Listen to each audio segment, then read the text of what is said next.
kasih di dunia sanggup menerima diriku apa adanya selain kasih-Mu, Yesus.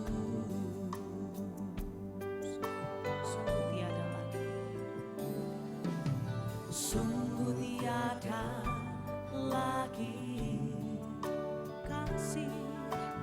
kasih seperti ini,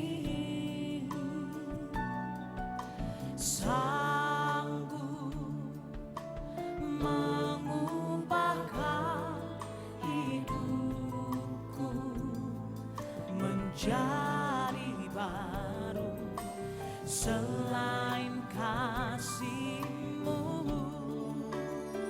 Yesus.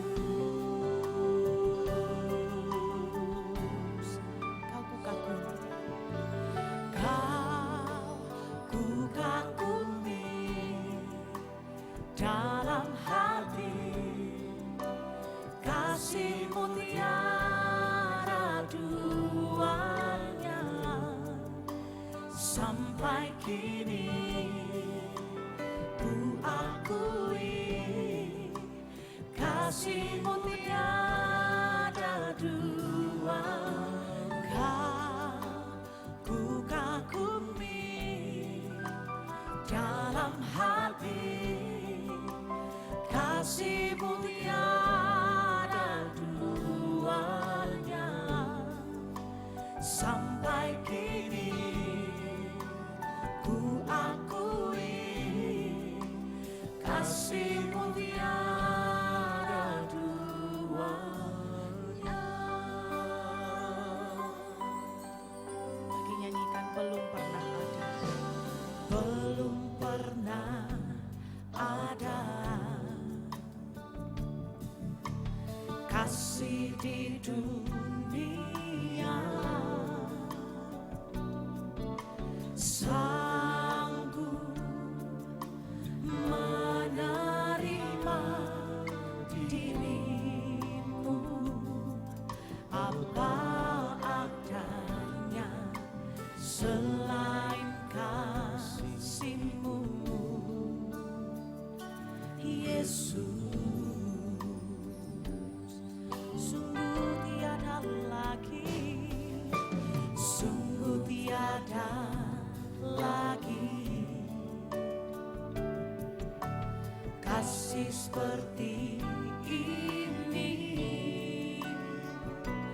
oh yang sanggup mengubahkan hidupku menjadi baru selain kasih-Mu, Yesus.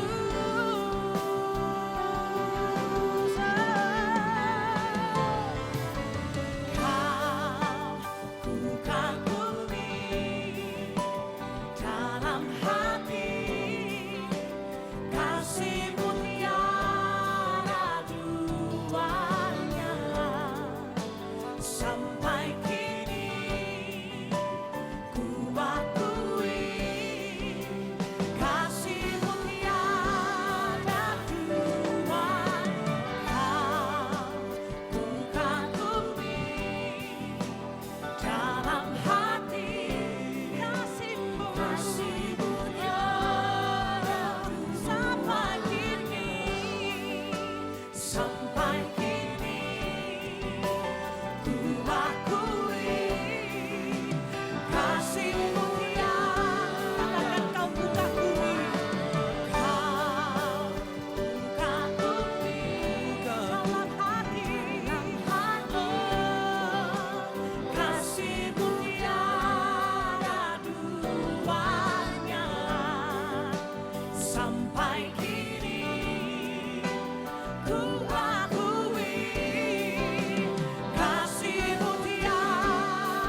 kasih-Mu tiada duanya.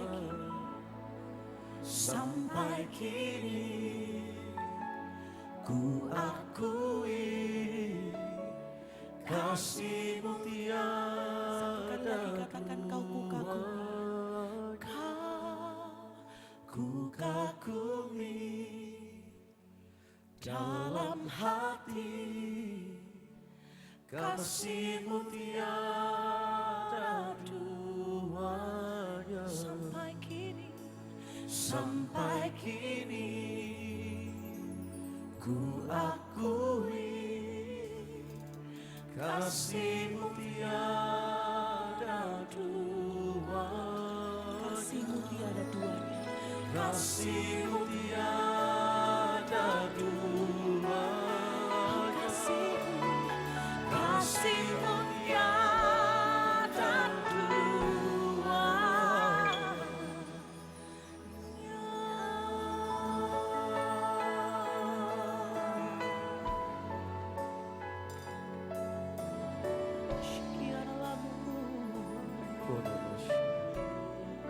Haleluya. Terima kasih Tuhan. Terima kasih Yesus. Buat kasih-Mu.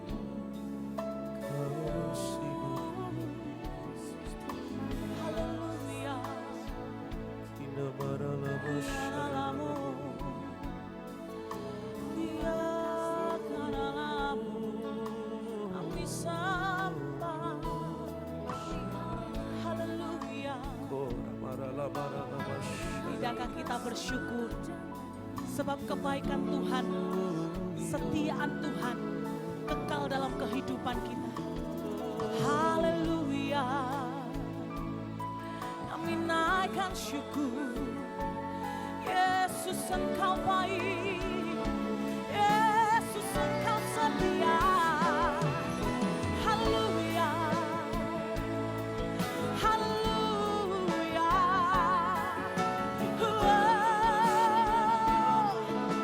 Yesus, kasih setia-Mu, anugerah-Mu tak pernah berakhir, tak pernah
Siapa menerima kebaikan Tuhan, siapa percaya dikasihi oleh Tuhan, bukalah kedua tangan kita bersama-sama Bapak Ibu saudaraku.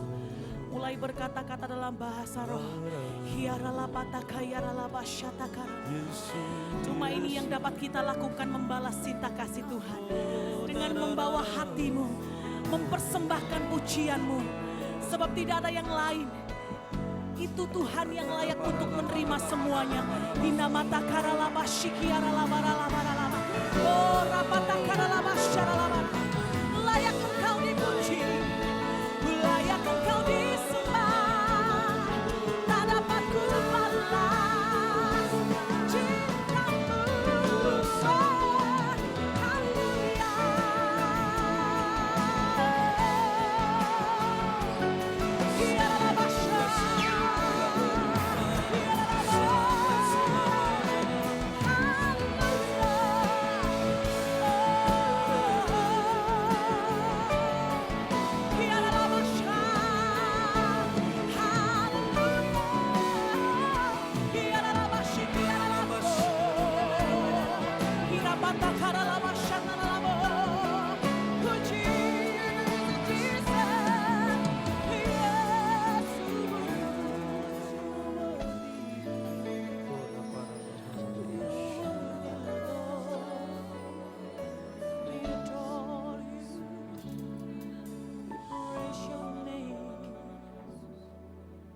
Thank you, Lord.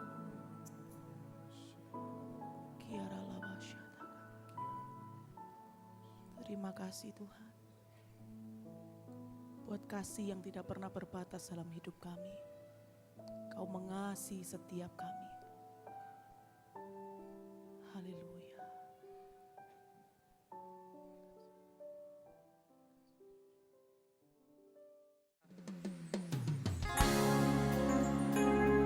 Tuhan kita ada di tengah-tengah kita. Mari kita tinggikan, kita muliakan Tuhan.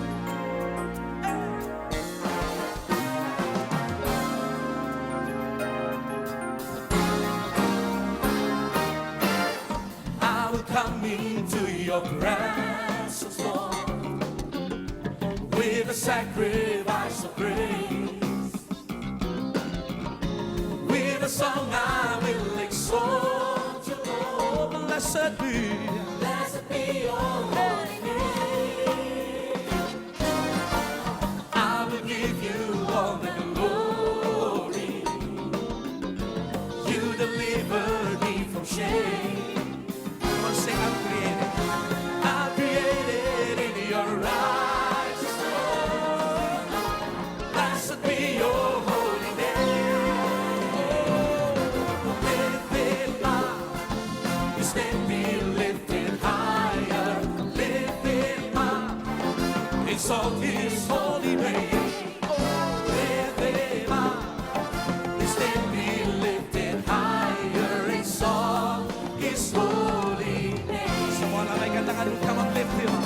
Lift Him up, His name be lifted higher. Lift Him up, exalt His holy name. Come on, lift Him up, His name be lifted higher. Exalt His holy name. Yeah.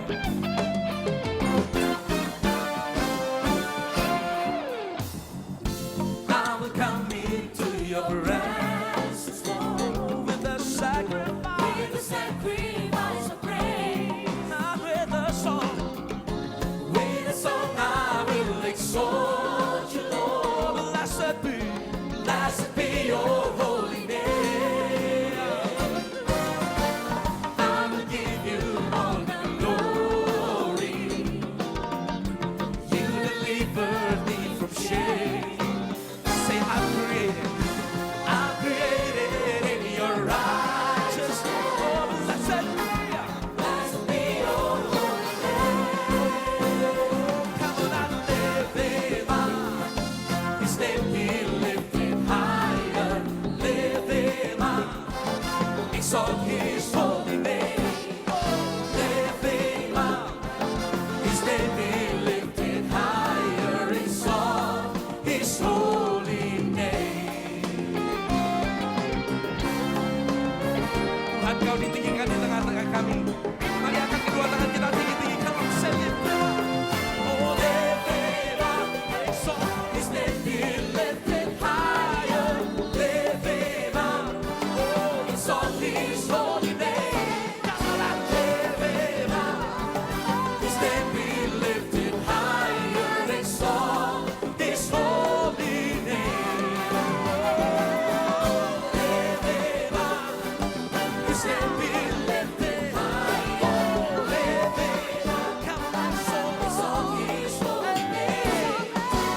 Tiada satu dapat ku banggakan, semua karena cintamu.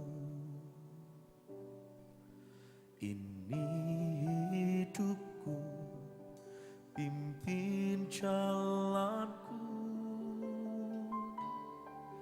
Yesus pegang erat tanganku, ku tak dapat hidup di luar kasih-Mu. Bapa, jangan tinggalkan aku, Engkau Allah selama ku hidup. Mari angkat tangan kita, katakan, Yesus pegang erat tanganku, ku tak dapat hidup di luar kasih. Bapa, oh jangan tinggalkan aku, Engkau Allah selama ku hidup. Dari Bapak Ibu sendiri katakan, ku hidup karena anugerah-Mu. Tiada satu dapat ku banggakan, semua cinta-Mu. Ini hidupku, pimpin jalanku. Satu kali lagi katakan, ku hidup karena anugerah-Mu. Tiada satu pun dapat ku banggakan, semua karena cinta-Mu. Ini hidupku, pimpin jalanku. Ini doa kami umat-Mu Tuhan.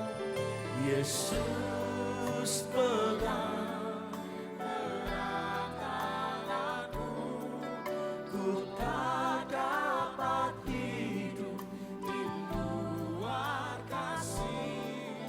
Bapa, jangan tinggalkan aku, Engkau Allah selama ku hidup. Yesus pegang erat tanganku,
di luar kasih Bapa.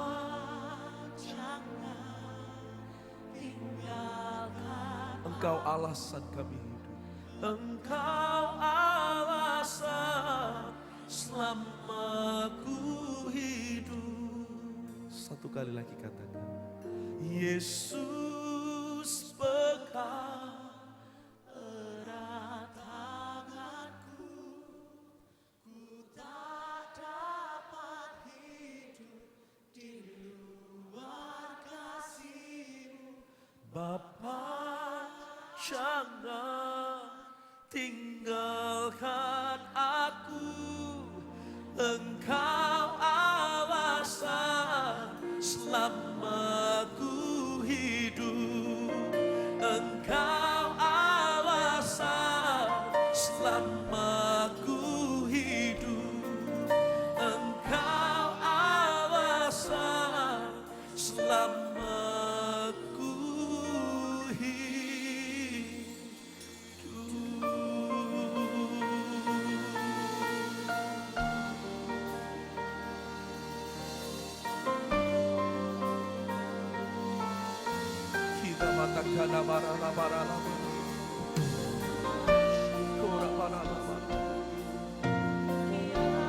Biar sore hari ini kita ingat bahwa Yesus berikan nyawanya bagi kita, saudara. Tidakkah pantas kalau kita memberikan hidup kita bagi Tuhan? Dialah satu-satunya alasan kita hidup. Dialah satu-satunya alasan kita tetap melayani. Dialah satu-satunya alasan kita tetap bertahan sampai hari ini. Dan dialah satu-satunya pengharapan kita. Mari angkat kedua tangan kita bersama tinggi-tinggi.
Mari angkat kedua tangan kita bersama berbahasa bersama-sama Bapak Ibu Saudara.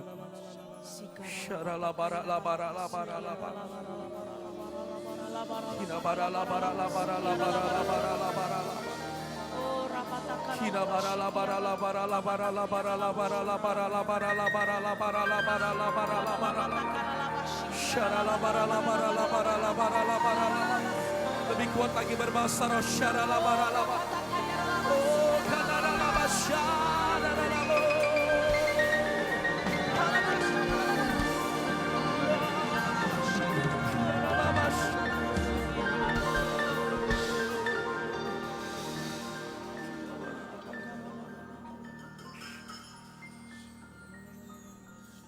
Kina bara la bara la bara la. Kina bara la bara la bara la bara la bara la. Kina bara la bara la. Kina bara la bara la bara la bara la bara la bara la bara la. Syara la bara la bara la bara la bara la. Syara la bara la bara la bara la bara la bara la. Kina bara la bara la basyara la bara la bara la bara la bara la bara la bara la bara la. Kina bara la bara la bara la bara la basyara bara la bara la bara la. Kina bara la bara la bara la basyara la bara la bara.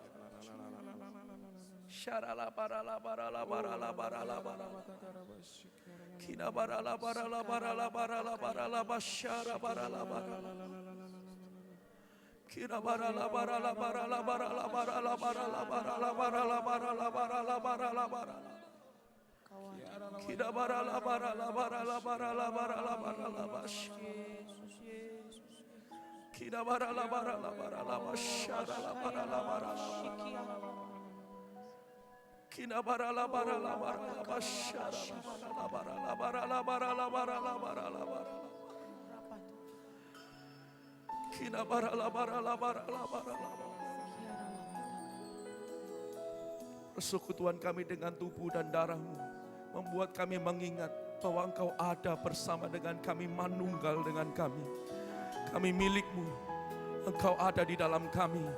Syarala bara la bara la bara la bara. Kami kepunyaan-Mu Tuhan. Jadilah sesuai kehendak-Mu dalam kami. Syarala bara la bara la bara la bara la bara la bara la bara. Kina bara la bara la bara la bara la basyara la bara la bara la bara la bara la.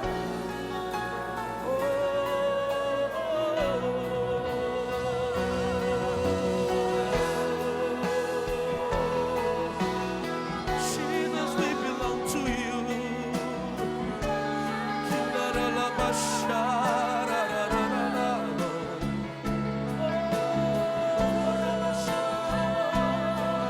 Hallelujah.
reason that I live, the reason that I sing. Oh Jesus, I believe in you. Jesus, I belong to you. You're the reason that I live, the reason that I sing. With all I have, Jesus, I believe. Jesus, we belong. Jesus, I belong to you. You're the reason that I live, the reason that I sing. Oh, Jesus, I believe in you. And Jesus, I belong to you. You're the reason that I live, the reason, you're the reason, oh, you're the reason that I live, the reason that I sing. You're the reason that I live, the reason that I sing.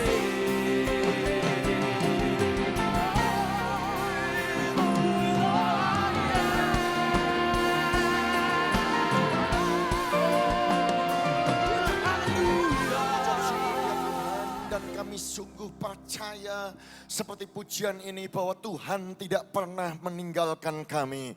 Sebab Tuhan adalah Immanuel, Tuhan yang beserta dengan kami. Tuhan beserta kami untuk menolong kami, untuk menyelamatkan kami dan memberkati kami.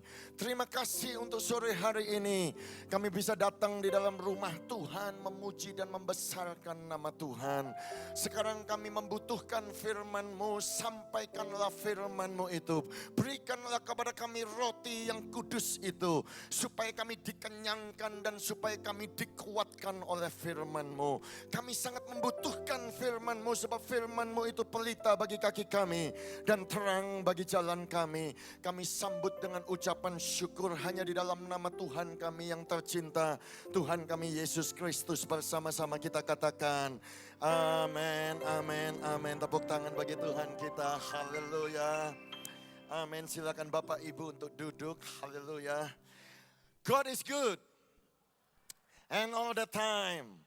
Senang sekali bisa pulang di Surabaya, di kota di mana saya dibesarkan, di gereja di mana saya dibaptiskan dan bertumbuh dan melayani Tuhan.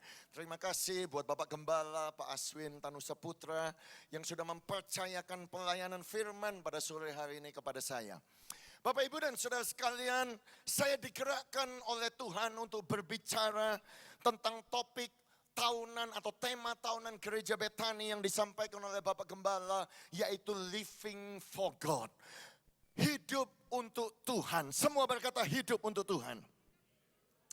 Saudara-saudaraku, penting sekali buat saudara dan saya untuk memiliki satu konsep, satu prioritas. Kita berkata kepada diri kita bahwa hidup yang kita hidupi saat ini adalah bukan untuk pribadi saya, bukan untuk saya sendiri, tetapi adalah untuk kemuliaan Tuhan dan untuk kemuliaan Tuhan dan untuk kemuliaan Tuhan saja. Yang mengerti katakan amin. Taruh tangan kanan saudara di dada saudara sambil berkata dengan suara yang keras, aku mau hidup untuk Tuhan. Haleluya. Bapak Ibu dan saudara sekalian, ada satu tokoh yang saya mau bahas pada malam hari ini, yaitu Daud. Daud adalah seseorang yang punya prinsip living for God. Hidup bagi Tuhan. Seorang yang extraordinary sekali. Itu sebabnya bintang itu disebut bintang Daud. The Star of David. Saya juga percaya itu sebabnya saudaraku, maka Mesias itu harus disebut anak Daud. Buka bersama dengan saya di 1 Samuel pasal yang ke-21. Judulnya adalah Daud di Nob. Kita akan membaca ayat yang pertama sampai ayat yang ke-9. Haleluya. Bagi saudara yang punya Alkitab, saudara bisa mengikuti pembacaan firman Tuhan. Bagi saudara yang tidak ada, saudara bisa mengikuti pembacaan yang ada di layar di belakang kami ini. Ayat yang pertama. Sampailah Daud ke Nob kepada Ahimelech, Imam itu dengan gemetar Ahimelech pergi menemui Daud dan berkata kepadanya, mengapa engkau seorang diri dan tidak ada orang bersama-sama dengan engkau? Jawab Daud kepada Imam Ahimelech, Raja menugaskan sesuatu kepadaku.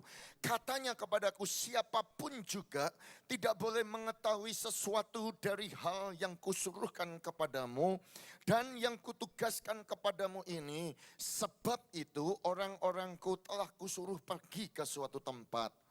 Maka sekarang apa yang ada padamu? Berikanlah kepadaku 5 roti atau apapun yang ada. Lalu jawab imam itu kepada Daud, tidak ada roti biasa padaku, hanya roti kudus yang ada, asal saja orang-orangmu itu menjaga diri terhadap perempuan. Saya loncat ke ayat yang ke-6. Lalu imam itu memberikan kepadanya roti kudus itu, karena tidak ada roti di sana kecuali roti sajian. Roti itu biasa diangkat orang dari hadapan Tuhan, supaya pada hari roti itu diambil, ditaruh lagi roti baru. Saya loncat ke ayat yang ke-8, berkatalah Daud kepada Ahimelech, tidak adakah padamu di sini tombak atau pedang? Sebab baik pedangku maupun senjataku tidak dapat kubawa, karena perintah raja itu mendesak. Ayat yang ke-9, kemudian berkatalah imam itu, pedang Goliat, orang Filistin yang kau pukul kalah di lembah Tarbantin, itulah yang ada di sini, terbungkus dalam kain di belakang efod itu. Jika engkau hendak mengambilnya, ambillah. Yang lain tidak ada, hanya ini, kata Daud, tidak ada yang seperti itu, berikanlah itu kepadaku. Amin. Bapak, Ibu, dan saudara sekalian, Daud ini adalah tokoh yang extraordinary. Alkitab mencatat dia 2 kali, saudaraku, dalam perjanjian lama dan perjanjian baru.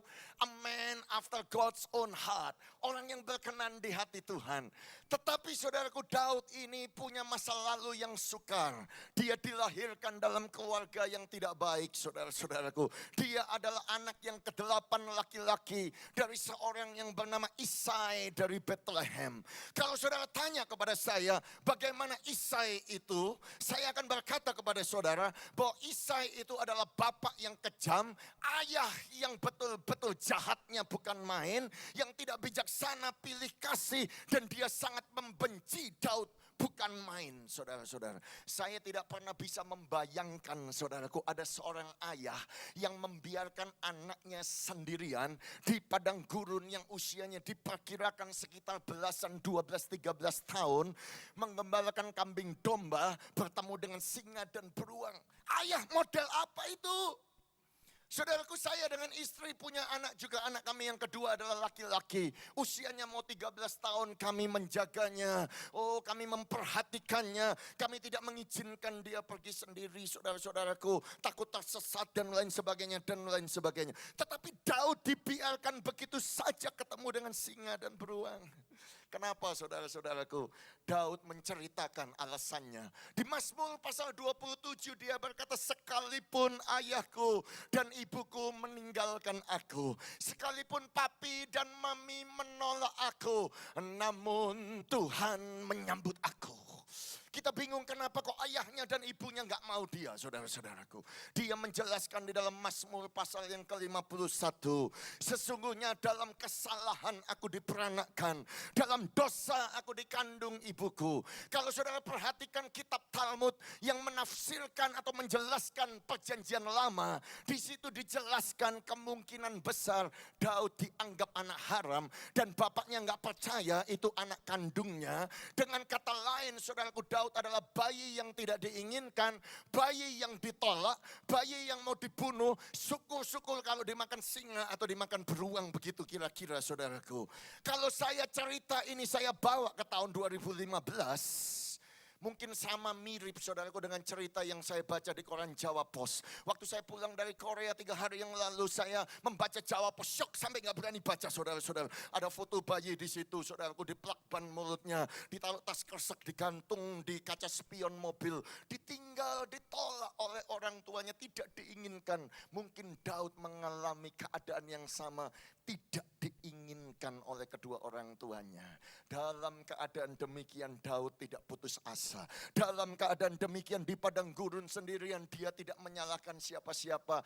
Daud mengambil keputusan untuk hidup bagi Tuhan, untuk belajar ibadah, mulai memuji dan mengagungkan nama Tuhan. Sekalipun tidak ada pendeta yang melihatnya, tidak ada saksi yang tahu karena saksinya cuma dombanya saja. Tetapi saya mau katakan kepada saudara, Tuhan yang kami sembah ini, Dia adalah Tuhan yang tidak buta. Dia melihat dari atas saudaraku bagaimana Daud mengasihi Tuhan.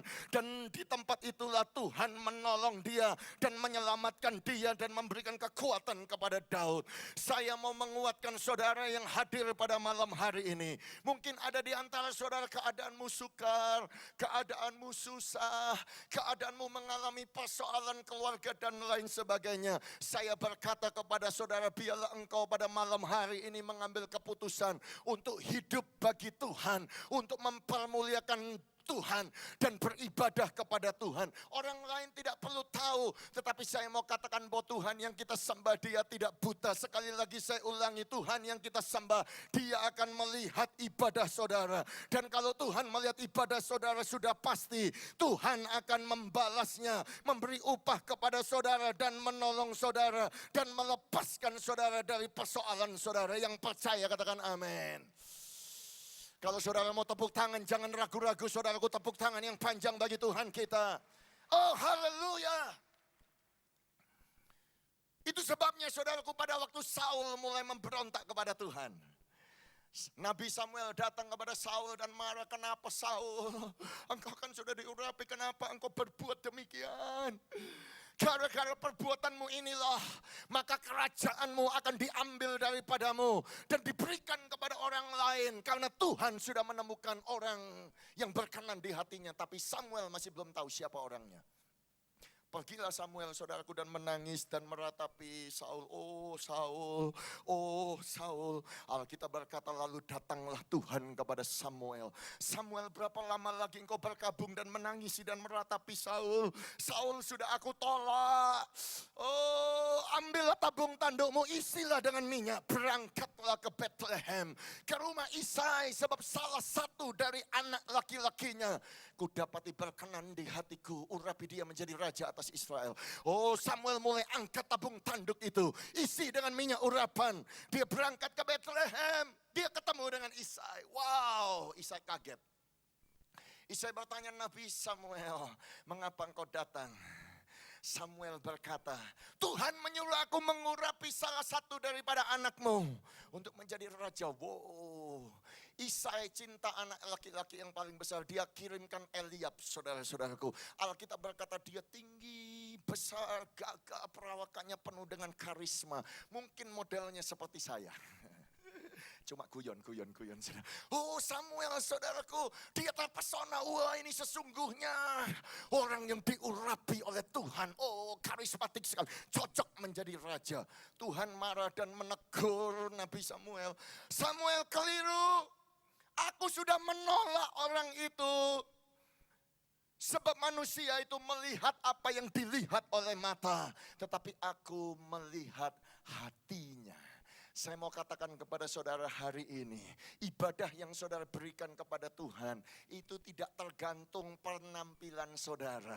Tuhan gak peduli mobil yang saudara bawa apa ke gereja, Tuhan gak peduli baju saudara atau latar belakang ekonomi saudara, latar belakang pendidikan saudara. Tuhan tidak peduli yang dilihat oleh mata, apakah hidungmu mancung atau pesek atau operasi plastik. Yang penting adalah hati. Kalau saudara punya hati yang mengasihi Tuhan dan mencintai Tuhan dan memprioritaskan Tuhan, Tuhan melihat hati itu dan Tuhan pasti akan memberikan saudara upah dan membalas saudara mendengar saudara yang percaya. Katakan amin. Taruh tangan saudara di dada saudara semuanya. Haleluya. Itu yang penting, itu yang penting. itu yang dilihat oleh Tuhan. Eliab ditolak. Anak yang kedua Abinadab pun ditolak. Syama pun ditolak. Dan 4 kakak laki-lakinya yang tidak namanya disebut di dalam Alkitab semuanya ditolak. Samuel bertanya, apakah ini semua anakmu? Isai pikir, berarti 7 laki-laki kandungku ini yang aku piara di rumah, yang enjoy, yang comfortable di rumah ini. Semuanya berarti itu yang berbahaya, yang aku pikir dimakan singa dan beruang itu. Jadi dipanggillah Daud, saudara-saudaraku. Anak yang paling kecil, saudaraku, yang kemerah-merahan wajahnya. Alkitab berkata, Samuel, saudaraku, mengurapi Daud di tengah-tengah saudara-saudaranya di hadapan ayahnya. Pengurapan itu turun dan kemudian pergilah Samuel. Tetapi saya katakan kepada saudara, dasar ini bapaknya betul-betul jahat pilih kasih, saudaraku. Dia sudah lihat sendiri bahwa anak itu diurapi, tetapi dia tidak percaya. Kalau saya paraphrase, mungkin bapaknya akan ngomong, ini nabi, enaknya kalau ngomong Tuhan bicara, belum tentu benar dari mana dan lain sebagainya. Daud dikirim kembali mengembalakan domba. Bahkan saudara-saudaraku, pada waktu mereka perang dengan Filistin, yang dikirim ke medan peperangan kakak-kakaknya. Kenapa Daud gak dikirim? Bapaknya mikir, gak mungkin kamu bisa, kamu gak punya talenta. Iya, kamu memang diurapi, ditunjuk Tuhan, tapi mana buktinya engkau gak bisa, saudaraku. Sampai pada akhirnya bapaknya cinta kakak-kakaknya, mau kirim makanan, saudara-saudaraku. Dan dia panggil, Daud, sini ini ada roti, ini ada keju, tolong kirim kepada kakakmu. Saya mau katakan kepada saudara, kalau saya jadi Daud mungkin sudah sakit hati, saudaraku. Diperlakukan demikian oleh papi. Saya akan ngomong, papa ini bagaimana? Pilih kasih. Gak tahu kalau aku yang diurapi. Kalau Koko yang pergi, Koko diperhatikan, dikasih makanan, dikirim lagi. Papa gak pernah mikir ya, aku sendirian di padang gurun, ketemu singa, ketemu beruang, gak pernah Koko disuruh papi kirim makanan. Kenapa papi? Gak demikian, saudara-saudaraku. Daud punya hati yang lembut, hati yang mengasihi Tuhan. Hidupnya, saudaraku, dia tahu kalau Tuhan tempatkan dia dimanapun, dia harus hidup untuk kemuliaan Tuhan. Dia berkata, ya papi.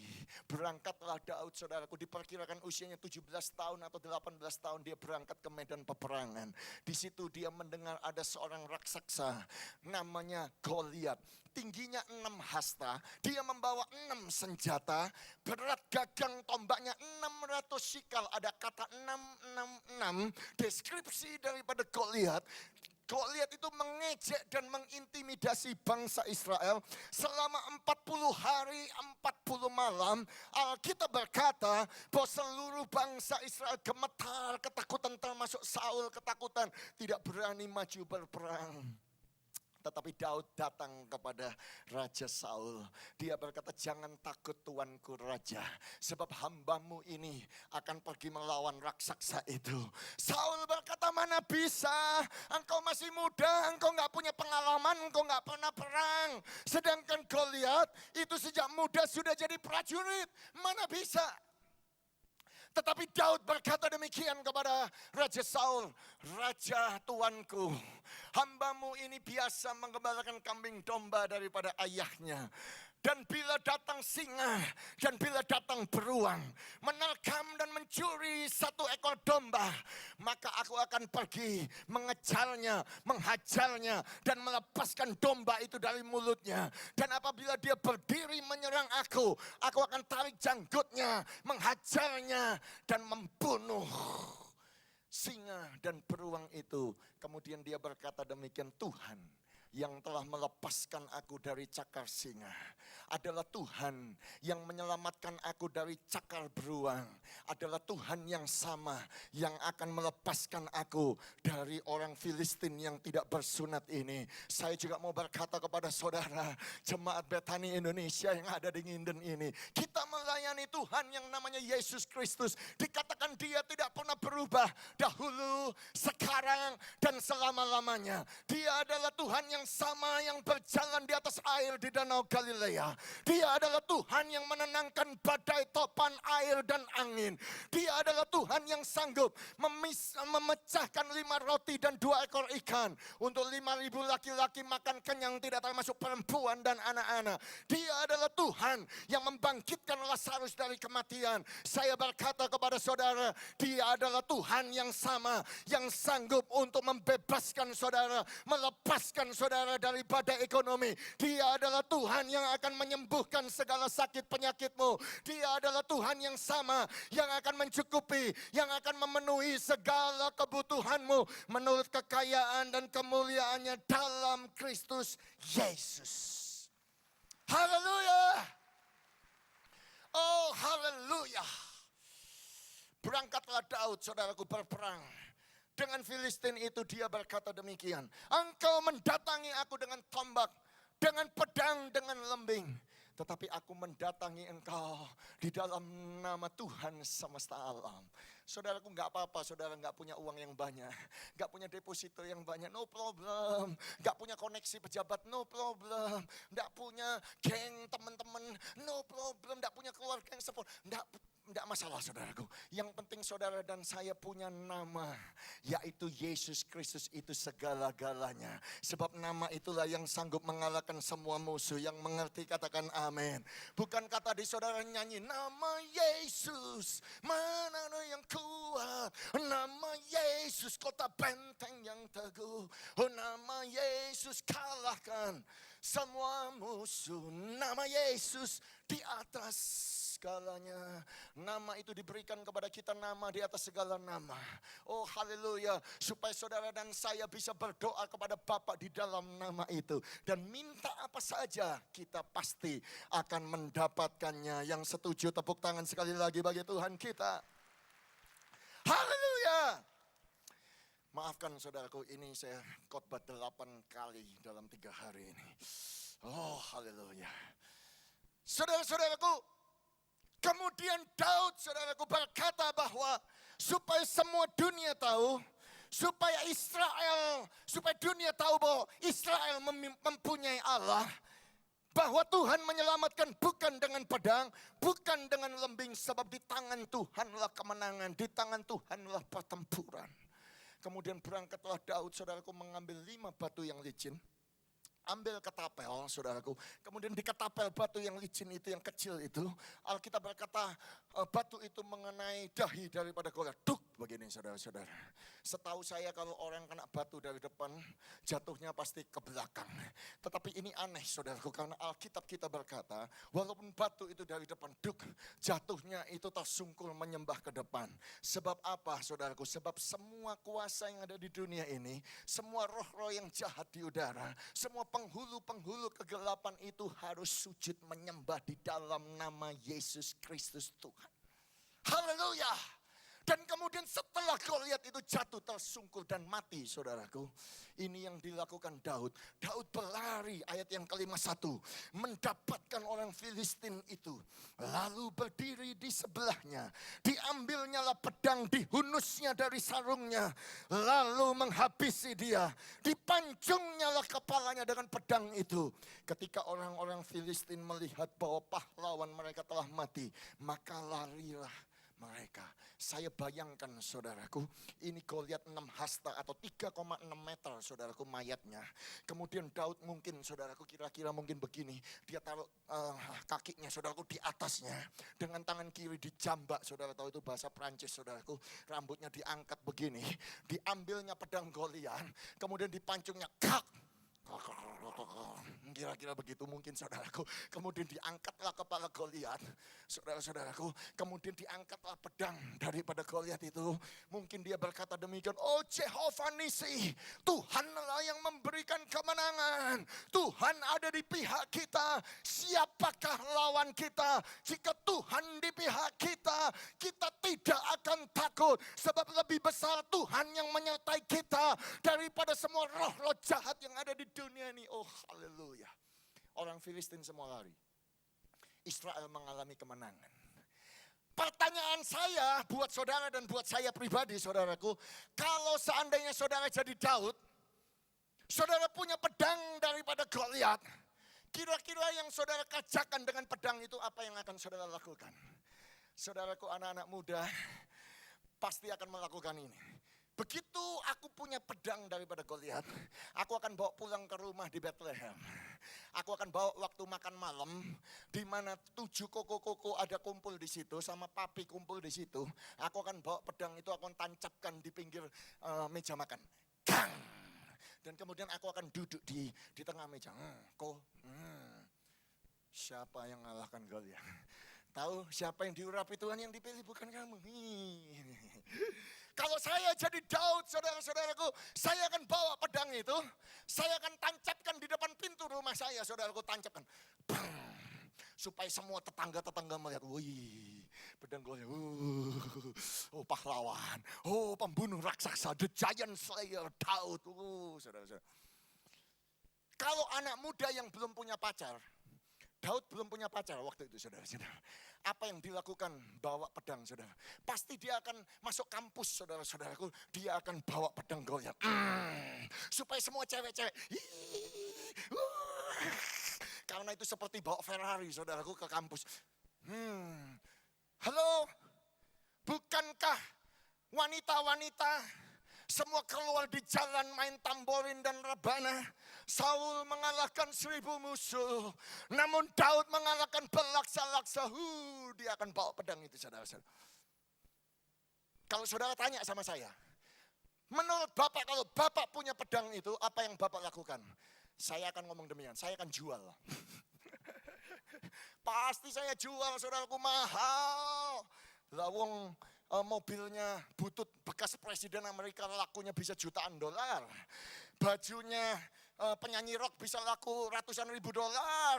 Apalagi pedang Goliat, saudara-saudaraku, pasti mahal. Pasti saya tukar 10 rumah lebih, pasti banyak kembalinya, saudaraku. Itu ya. Kenapa saya bisa berkata demikian? Karena kalau saudara melihat 4 pasal sebelumnya di 1 Samuel pasal 13, saudara akan tahu di seluruh Israel tidak ada tukang besi, gak ada. Karena orang Filistin gak mau ngajarin kepada orang Israel bagaimana ngolah besi. Israel gak punya teknologi besi, sehingga kalau mereka ngasah mata bajak, ngasah pisau, saudaraku, mereka harus pergi ke Filistin, bayar mahal. Saya bayangkan orang Israel itu gak bisa bajak tanah, saudaraku, karena semua bajaknya, mata bajaknya tumpul semua. Dan kemudian dijelaskan pada waktu mereka perang zaman Saul dan Yonatan, dikatakan di seluruh Israel tidak terdapat satu bilah pedang pun atau tombak pun atau senjata pun. Tinggal 2 biji, saudara-saudaraku. Satu dipegang Raja Saul, satu dipegang anaknya Yonatan. Tentaranya itu nggak punya senjata, mungkin bawa tongkat atau bambu dari kayu begitu, saudara. Itu sebabnya saya pikir, saudaraku, mereka 40 hari 40 malam nggak berani apa-apa karena nggak punya senjata. Jadi senjata itu mahal sekali, saudara-saudaraku, berharga, bahkan sampai hari ini berharga. Saudara tanya kepada saya, Pak, pedangnya bagaimana? Saya tunjukkan kepada saudara pedangnya. Ini pedangnya sampai hari ini ada, saudaraku. Pedang ini adalah pedang Daud. Pedang ini disimpan di Topkapi Palace di kota Istanbul, Turki, saudaraku. Saya sudah 3 kali melihat pedang ini. Pertama kali saya pergi, tool leadernya berkata, lihatlah itu pedang Daud. Saya ngomong, apakah itu asli? Mana mungkin. Kemudian tool leadernya berkata, kamu jangan ngenyek. Dia bilang, Sultan kita adalah Sultan Ottoman yang berkuasa menjajah semua bangsa-bangsa dan negara. Itu sebabnya sampai kunci Ka'bah dan semua barang suci itu disimpan di tempat yang kudus ini. Di tempat ini ada orang membaca Al-Quran 24 jam 1 hari. Ada begitu banyak security dan bodyguard. Saudara tidak boleh foto. Nah terus Bapak kok bisa punya fotonya? Saya curi dari internet, saudara-saudara. Supaya nunjukkan kepada saudara ini pedangnya, saudaraku. Dia berkata orang Islam ziarah di sini, orang Yahudi ziarah di sini percaya. Masa kamu orang Kristen gak percaya? Saya selidiki pedang ini, saudaraku.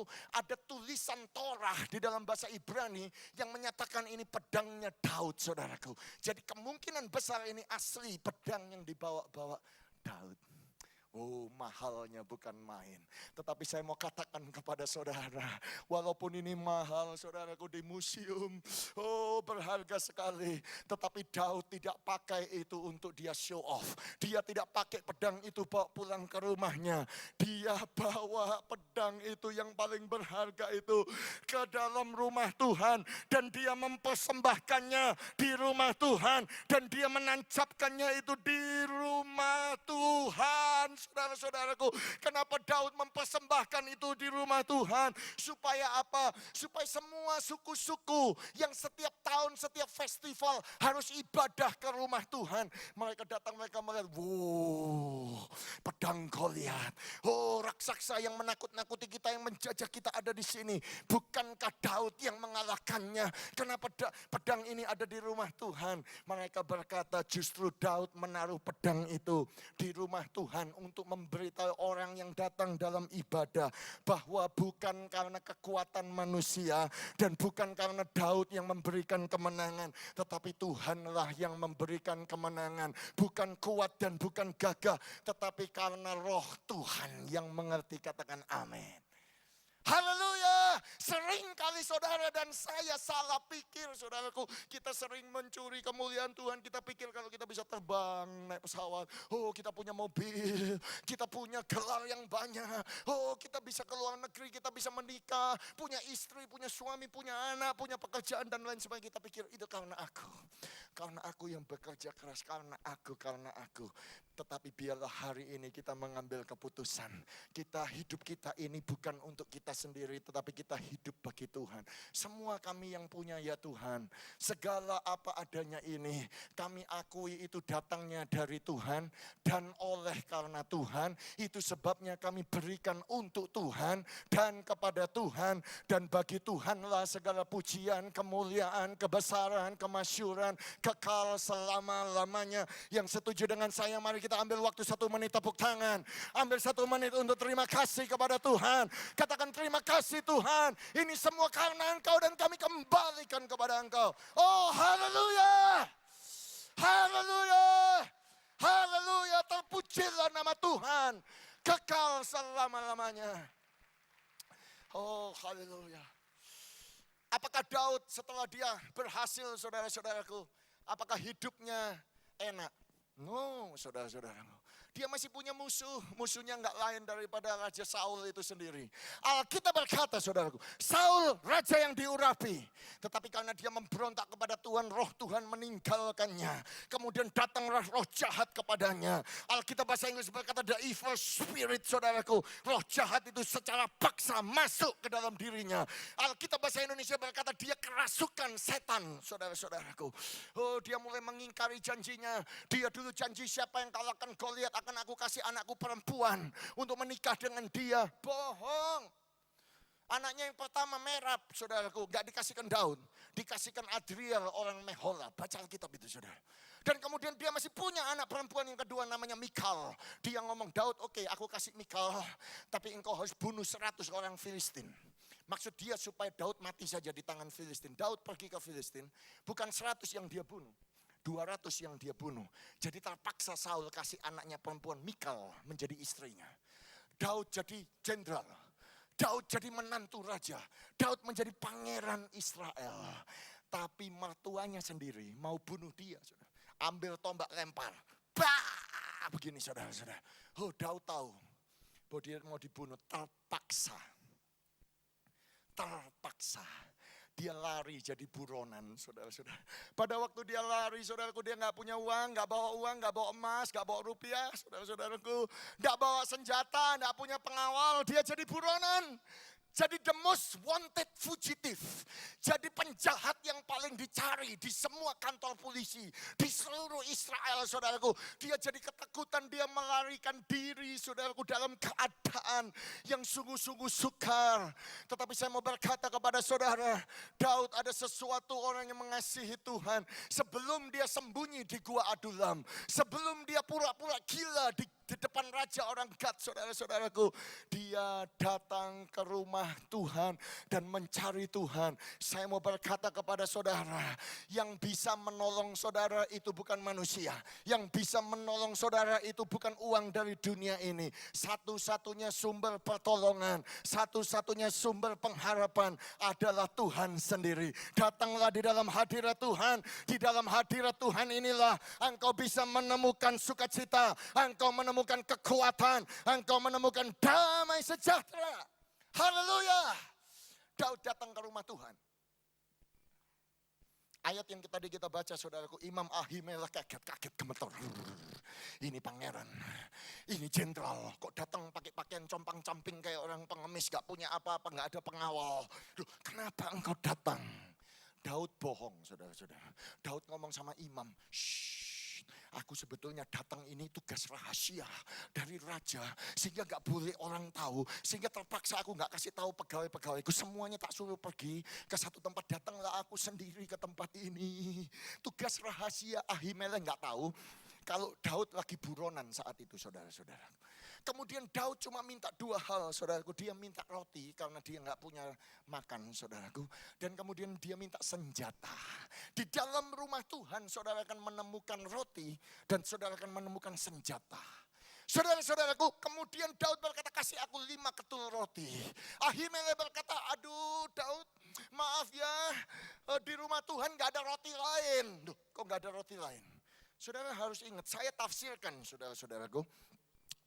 Sebetulnya bukan tafsirkan, ini semua saya dapatkan dari Temple Institute di Israel. Bahwa Malaki berkata, bawalah persembahanmu, bawalah perpuluhanmu ke rumah Tuhan supaya ada roti di rumah Tuhan. Mungkin saat itu, saudaraku, jemaat Israel, mereka tidak suka ibadah, jadi mereka tidak memberikan persembahan, sehingga nggak ada uang. Itu sama seperti saya ini gembala, saudaraku, di gereja. Kalau jemaat-jemaat tidak kasih persembahan atau bawa perpuluhan, ya intinya saya nggak gajian, saudaraku. Intinya demikian, saudara. Ya ini mungkin sama. Ahimelek berkata, tidak ada roti yang lain. Tapi ada roti kudus, roti sajian di dalam ruangan kudus. Saudara-saudaraku, di dalam ruang kudus, di dalam rumah Tuhan itu ada 3 perkakas. 1 perkakas adalah meja roti pertunjukan, ini fotonya. Saudara-saudaraku, mereka membuat 12 memasak atau memanggang 12 roti, 6 dan 6 tingkatannya. Mereka bawa persembahkan itu ditunjukkan di dalam hadirat Tuhan, di dalam mesbah ini, di dalam meja roti pertunjukan ini. 1 minggu 1 kali pada waktu hari Sabat, mereka bikin lagi 12, mereka bawa lagi, mereka ganti, saudaraku, yang lama, ganti yang baru. Mejanya seperti ini, saudaraku, foto berikutnya, saudara lihat, itu terbuat dari emas, dan yang baru saya foto bulan Januari kemarin adalah fotonya seperti ini. Ini asli ada, saudaraku, sudah dibuat oleh bangsa Yahudi, yang ultra ortodoks. Nanti kalau jadi, saya sih nggak mengharapkan dan tidak tahu itu terjadi apa tidak. Tapi kalau ada bait Allah yang ketiga, ini benda inilah yang akan ditaruh di dalam rumah Tuhan. Oke? Dan pada waktu saya ada di sana, saudaraku, mereka menjelaskan kepada saya selalu terjadi mujizat dengan roti yang ada. Kenapa, saudara-saudaraku? Karena roti yang ada di dalam ruangan kudus itu ternyata walaupun sudah 1 minggu, saudaraku, tetap fresh. Istri saya dan saya kalau musim panas di Australia dapat roti, kami harus taruh kulkas. Karena dalam 3 hari kalau nggak ditaruh di kulkas, dia mulai mengeras, mulai keluarlah jamur. Saya percaya yang di Surabaya sama seperti ini. Tetapi dengar baik-baik, saudaraku, roti yang ditaruh di hadapan hadirat Tuhan, walaupun sudah 1 minggu, walaupun itu diambil 1 minggu kemudian dan diberikan kepada Daud, roti itu masih fresh, masih hangat. Karena kuasa daripada hadirat Tuhan. Kalau saudara perlu refreshing, saudara perlu dikuatkan, datanglah dalam hadirat Tuhan. Dan engkau akan menemukan mujizat itu. Yang percaya katakan amin. Oh haleluya. Bukan saja itu, saudara-saudara. Saudara perhatikan, Ahimelek tidak punya roti. Dia memberikan roti itu kepada Daud. Bagaimana dia hidup 1 minggu kemudian. Memang roti itu bisa tahan sampai 2 minggu, saudara. Sampai minggu depan, sampai mereka ganti roti lagi. Tapi bagaimana cukup? Saya saja makan roti bisa 1, saudara-saudaraku. Nah itu Ahimelek. Hidup dari mana? Makan apa? Kalau saudara baca ayat itu, saudaraku, satu pasal sesudahnya, saudara akan tahu bahwa ada 85 imam yang berpakaian linen atau pakaian efod yang melayani di dalam rumah Tuhan. Biasanya rata-rata, saudaraku, menurut Temple Institute minimum 200 orang. Dan kalau 200 imam atau dalam konteks ini 85 imam, bagaimana mereka bisa makan roti itu cukup 1 minggu. Sekali lagi menurut kitab Talmud mereka menjelaskan bahwa roti yang ada dalam hadirat Tuhan itu, saudaraku, pada waktu dikeluarkan bukan saja hangat, bukan saja fresh, tetapi itu menjadi multiplikasi, penggandaan, pelipat ganda, dan semua orang yang makan itu menjadi kenyang. Oh haleluya. Itu sebabnya Tuhan Yesus dalam perjanjian baru, dia ngomong dalam kisah berikutnya, saudara-saudaraku, dia berkata, dicatat dalam Matius, Markus, dan Lukas, bahwa Daud dan semua tentaranya pada waktu mereka lapar dan tidak punya uang untuk beli roti, mereka pergi ke rumah Tuhan untuk mendapatkan roti itu. Bagaimana cukup? Cuma 12. Tentaranya begitu banyak karena ada kuasa pelipat gandaan. Itu sebabnya Tuhan Yesus dalam perjanjian baru dia berkata, akulah roti yang turun dari sorga itu. Itu sebabnya dia membuktikan, saudaraku, mujizat 5 roti dan 2 ekor ikan itu. Kemudian roti 7 itu, saudaraku, sampai 5.000 orang makan kenyang. Tidak termasuk perempuan dan anak-anak. Dia mau berkata bahwa apa, saudaraku, bahwa mujizat yang terjadi di dalam tabernakel pada saat zamannya Daud itu adalah dia sendiri yang sanggup membuatnya, sebab dia adalah roti yang kudus itu. Sebentar lagi nanti kita akan masuk perjamuan, kita pun makan roti, yaitu tubuh Yesus Kristus. Saya mau berkata kepada saudara, kalau saudara percaya di dalam hadirat Tuhan, saudara makan roti, saudara dapatkan Yesus Kristus itu, akan terjadi kuasa multiplikasi dan pelipat gandaan. Yang kurang akan menjadi bertambah, yang gak cukup akan menjadi berkelimpahan, yang miskin akan menjadi diberkati, kekayaan bangsa-bangsa akan turun atas engkau, dan engkau akan dicukupkan, akan dikenyangkan, dan mendapatkan kekuatan dari Tuhan. Yang percaya katakan amin. Yang percaya sorak-sorai bagi Tuhan kita. Haleluya. Oh haleluya. Taruh tangan saudara di dada saudara sambil berkata, aku percaya, aku menerima kuasa pelipat gandaan. Katakan dalam nama Yesus, amin. Kemudian setelah mendapatkan roti itu, Daud bertanya kepada imam itu, adakah di sini senjata, tombak atau pedang? Mana ada, saudara-saudaraku, di rumah Tuhan itu adanya alat musik untuk memuji Tuhan, kecapi, rebana, puji-pujian, mesbah dupa. Tetapi Ahimelek ingat, saudara-saudara, oh ada satu. Ini luar biasa sekali karena tidak ada satupun pahlawan Israel yang mempersembahkan senjatanya, karena senjatanya terlalu berharga. Senjata itu hidupnya sendiri, nyawanya sendiri. Tetapi engkau mempersembahkan senjata itu, pedang Goliat yang kau bunuh di lembah Tarbantin.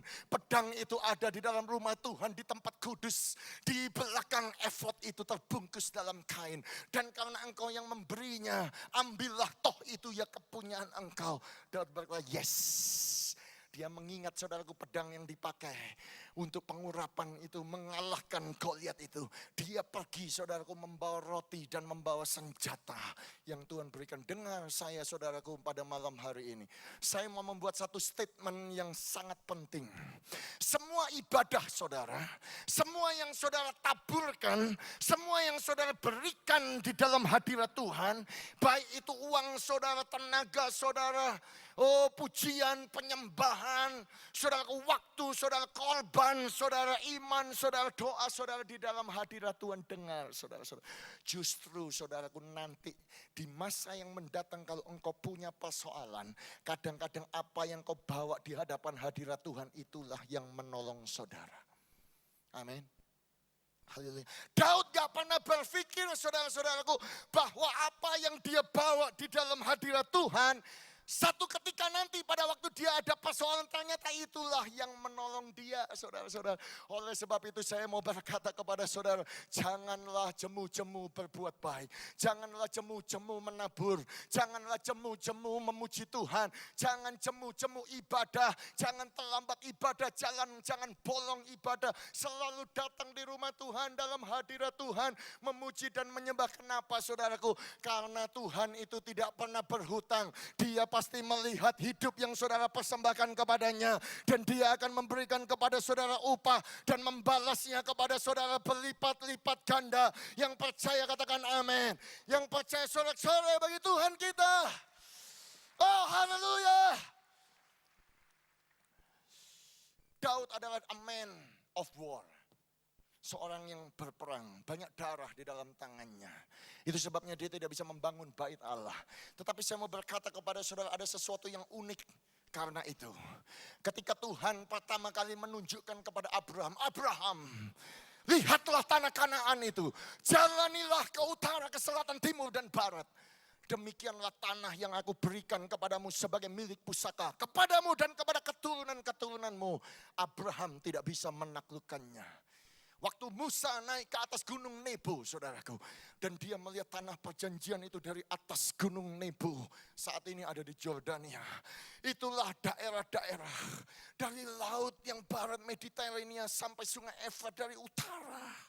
Lebanon itu sampai ke selatan kuberikan kepadamu. Musa tidak bisa menaklukkannya. Joshua, saudara-saudaraku, dia membawa tabut perjanjian membelah sungai Jordan. Tanah itu menjadi kering, 2,5 juta orang Israel menyeberang masuk tanah perjanjian. Berperang, saudaraku, menaklukkan 31 kerajaan. Joshua pun gagal untuk menaklukkan semua daerah-daerah yang Tuhan janjikan kepada Israel. No.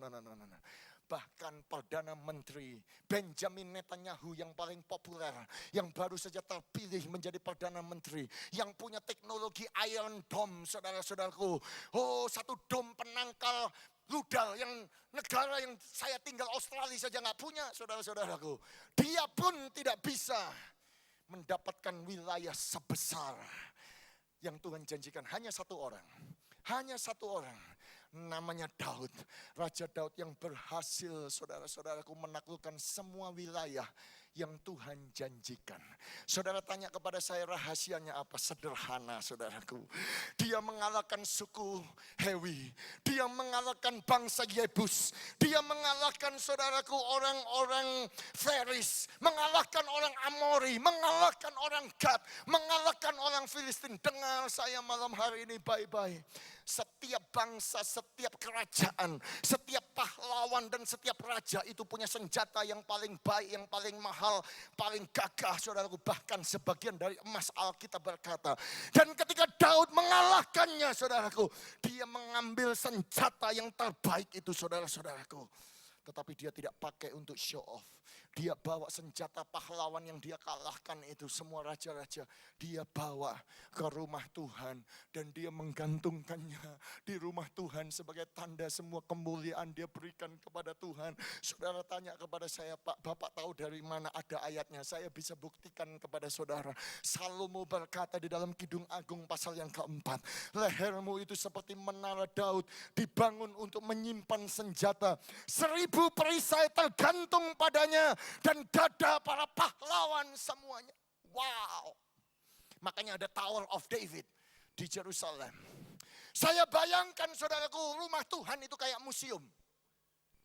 Semua suku-suku, suku Benyamin, suku Lewi, suku Yehuda misalnya, suku Ruben dan lain sebagainya. Semuanya datang ke rumah Tuhan, saudara-saudaraku. Dan kemudian mereka melihat, wow, ikut tur, saudara-saudaraku. Kemudian tour guide-nya berkata, itu adalah perisainya Raja Yebus. Yang gagah perkasa, yang sangat menakutkan. Itu tombaknya, itu utar-utarnya orang Feris, orang Hewi. Semua berkata, wow, bukankah itu Daud yang mengalahkannya? Tour guide-nya bilang, no, bukan Daud yang mengalahkannya. Bukan para pahlawan Daud yang mengalahkannya. Sebab bukan kuat dan bukan gagah. Tetapi karena Tuhan. Makanya digantung di tempat ini. Supaya semua orang datang melihat semua kemuliaan harus dikembalikan lagi kepada Tuhan Yesus Kristus yang mengerti. Katakan amin. Haleluya. Saya jadi teringat saudaraku, saya pergi ke gereja yang terbesar di Timur Tengah, ada di Kairo di Mesir. Gereja yang namanya Simon the Tanner. Gunung yang pindah di Mokatam itu saudara-saudaraku. Gua yang besar isinya 20.000, kira-kira hampir sama seperti ini tempat ini saudaraku. Dan saya tahu beberapa di antara saudara pernah pergi. Dan kalau saudara turun saudaraku di gereja itu, di sebelah kiri itu ada museum saudara-saudaraku. Saudara akan tanya apa itu isinya. Tour guide-nya akan berkata, di museum itu ada banyak kursi roda, ada tongkat-tongkat, ada surat-surat hutang yang sudah lunas, kopi-kopi sertifikat yang sudah lunas. Kenapa semuanya dibawa di rumah Tuhan? Supaya saudaraku semua jemaat yang datang itu tahu bahwa itu Tuhan itu sanggup bangkitkan orang lumpuh jalan. Tuhan sanggup sembuhkan kanker. Tuhan sanggup untuk memberkati dan membuat semua hutang itu lunas. Oh haleluya. Supaya yang datang percaya. Saya mau katakan kepada saudara-saudara pun datang di rumah Tuhan yang begitu megah, yang begitu besar ini. Ini adalah satu bukti bahwa Tuhan sanggup mencukupi semua biayanya. Artinya Tuhan yang sanggup juga untuk mencukupi semua keperluanmu, semua biayamu, semua tagihan-tagihan yang kau nggak tahu harus dibayar. Tuhan adalah Jehovah Jireh. Dia sanggup untuk memberkati engkau. Oh haleluya. Itu sebabnya saya berkata Allah itu bagi kita adalah tempat perlindungan. Sebagai penolong dalam kesesakan sangat terbukti. Ada banyak bukti di tempat ini bahwa Tuhan sanggup lakukan mujizat itu. Oh haleluya. Oh haleluya. Saya tahu waktu saya sudah habis.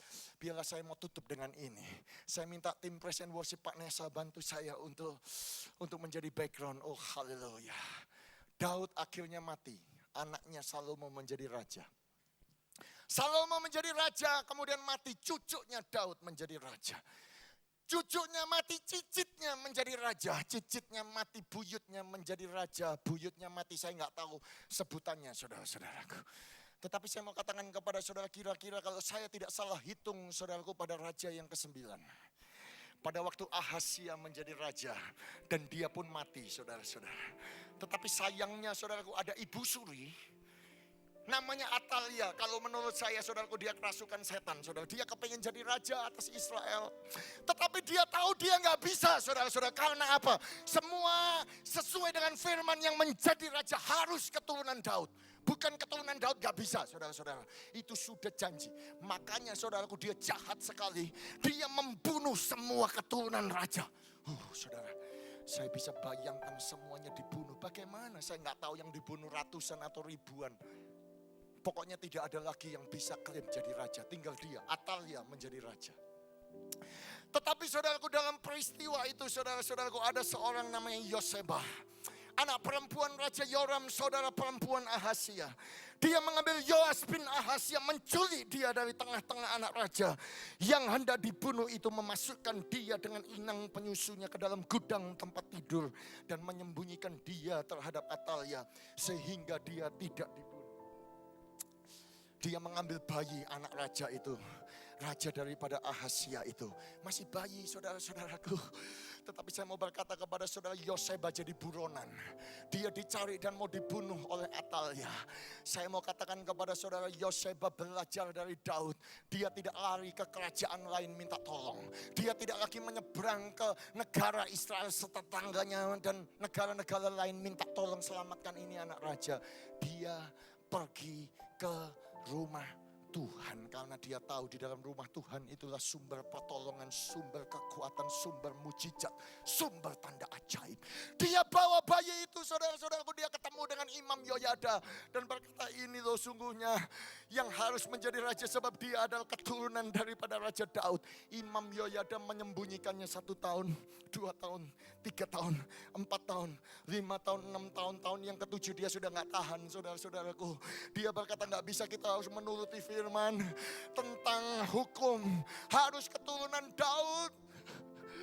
Kemudian dia berkata, dia ngomong kepada beberapa orang. Saudaraku, bayangkan Yoas itu baru 7 tahun. Saya itu punya anak yang paling kecil, saudaraku, usianya mau 7 tahun. Saya tahu tingginya cuma sekian, saudara-saudara. Bagaimana dia memberontak kepada raja, saudaraku. dia memberitahu semua tentara atau teman-teman dan lain sebagainya. Dia mulai ngomong, kumpulkanlah orang-orang. Orang-orang awam, umumkan orang-orang Lewi. Orang Lewi kan gak bisa perang, jadi kumpulkan semuanya.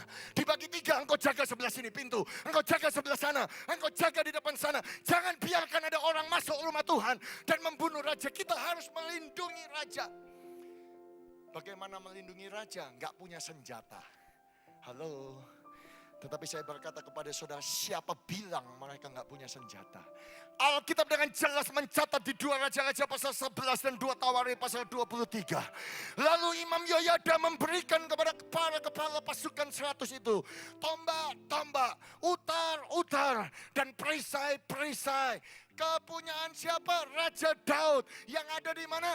Yang ada di rumah Tuhan. Semuanya senjata yang terbaik. Mereka menyelamatkan Yoas, saudara-saudaraku. Saya mau katakan kepada saudara, Daud gak pernah habis pikir, saudaraku. Semua kemuliaan yang dia kembalikan kepada Tuhan, saudara-saudaraku. Dia gak akan pernah mikir dia sudah mati sekian ratus tahun. Ternyata apa yang dia persembahkan bagi Tuhan, itulah yang menyelamatkan keturunannya.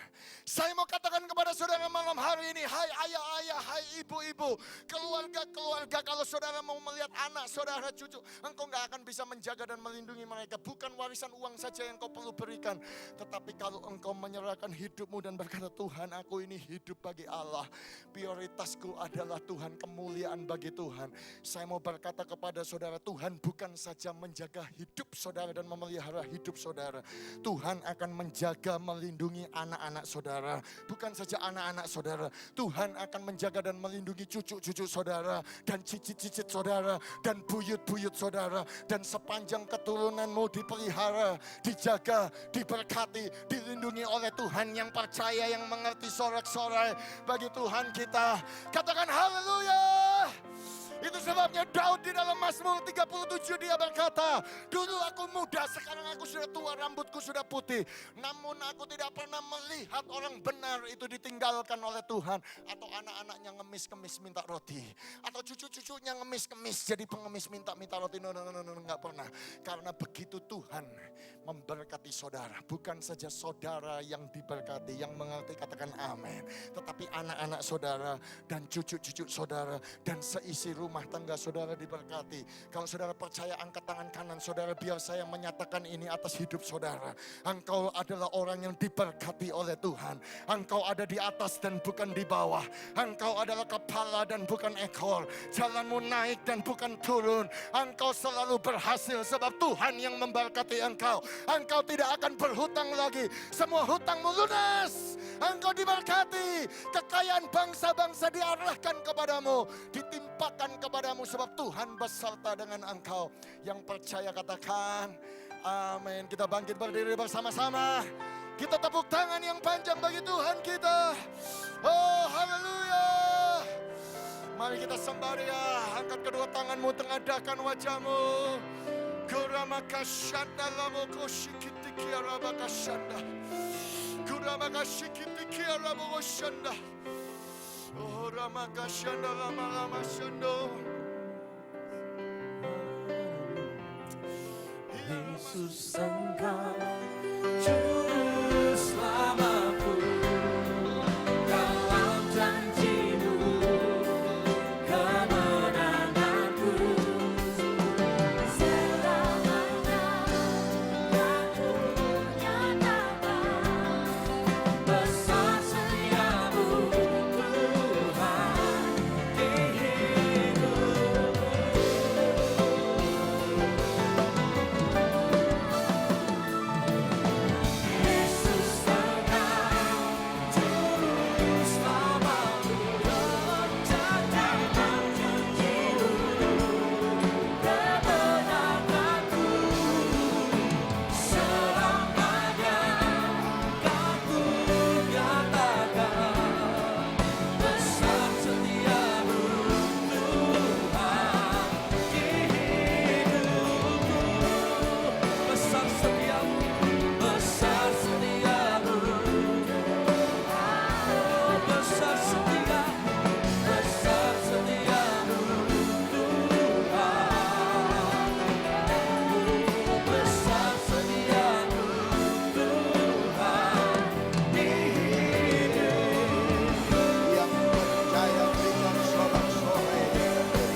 Mari jemaat sama-sama kita buka kedua tangan kita.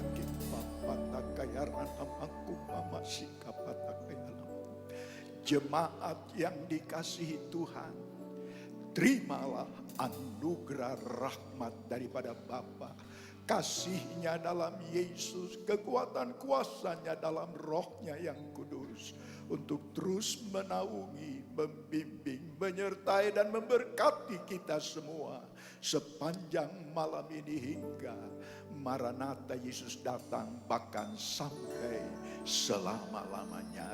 Dalam nama Yesus, semua yang percaya sama-sama kita berkata, amin. Engkau yang layak untuk terima pujian.